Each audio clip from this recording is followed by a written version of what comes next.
कहीं न कहीं प्रतियोगी छात्रों के साथ अन्याय हो रहा है और कहीं न कहीं उनके साथ इनका एक आर्थिक शोषण भी है। सरकार को इस पे ध्यान देना चाहिए और आयोग को भी ध्यान देना चाहिए।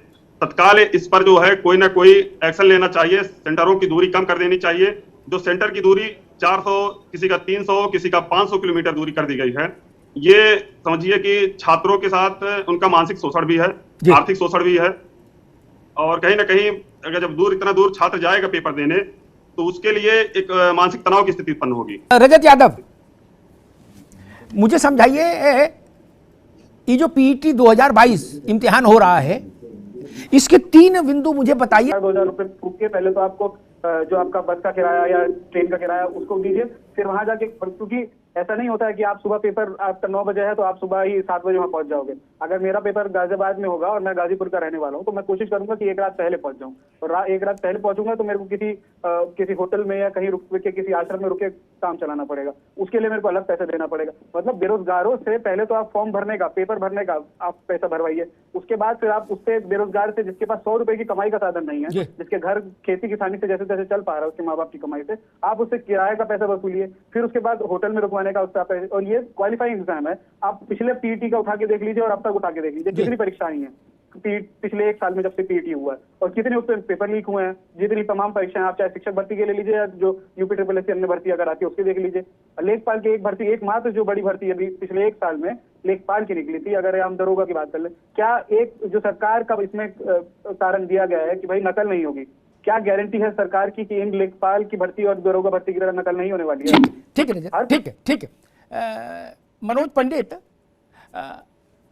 आज के तकनीक प्रधान समय में ये किसने दिमाग दिया कि गाजीपुर का आदमी गाजियाबाद में इम्तिहान देगा तो इम्तिहान पवित्र हो जाएगा?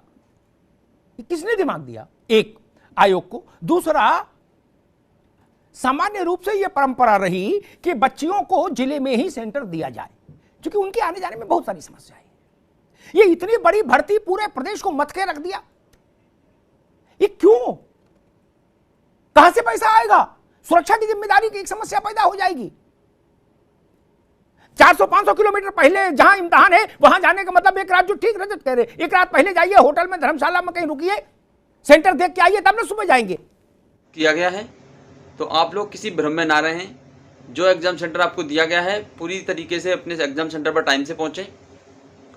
अगर ज़्यादा डिस्टेंस है तो आपको ज़रूर एक दिन पहले निकलना होगा, वरना आपका पेपर छूट सकता है। बहुत ज़्यादा डिस्टेंस बच्चों को दिए गए हैं, 300 किलोमीटर, 400 किलोमीटर, 350 किलोमीटर, 250 किलोमीटर की रेंज यहाँ पे देखने को मिल रही है। तो आप लोगों का एग्जाम सेंटर कहाँ पड़ा, आप कमेंट करके ज़रूर बताएंगे। और बहुत ज़्यादा भ्रम में ना रहें कि एग्ज़ाम सेंटर बदल गए हैं। काफ़ी ज़्यादा चर्चित है, संसद में भी बात चल रही है इसकी, बहुत ज़्यादा बहसबाजी हुई है। तो आप लोगों के लिए यही बेस्ट रहेगा कि आप लोग अपनी प्रिपरेशन पे ध्यान दें। और आपका एग्ज़ाम 15 और 16 अक्टूबर को क्लियर कर दिया गया है। एग्ज़ाम की जो प्रवेश पत्र हैं वो भी डाउनलोड होने स्टार्ट हो गए। तो आपने अभी डाउनलोड नहीं किया तो अपना डाउनलोड करके देखें और मुझे बताएं कितना आपका डिस्टेंस है, क्या किलोमीटर्स आपका वहाँ से दिखा रहा है। तो चलिए दोस्तों, अफवाह से बचते रहें और अपनी प्रिपरेशन पे फोकस करते रहें। जय हिंद, जय भारत।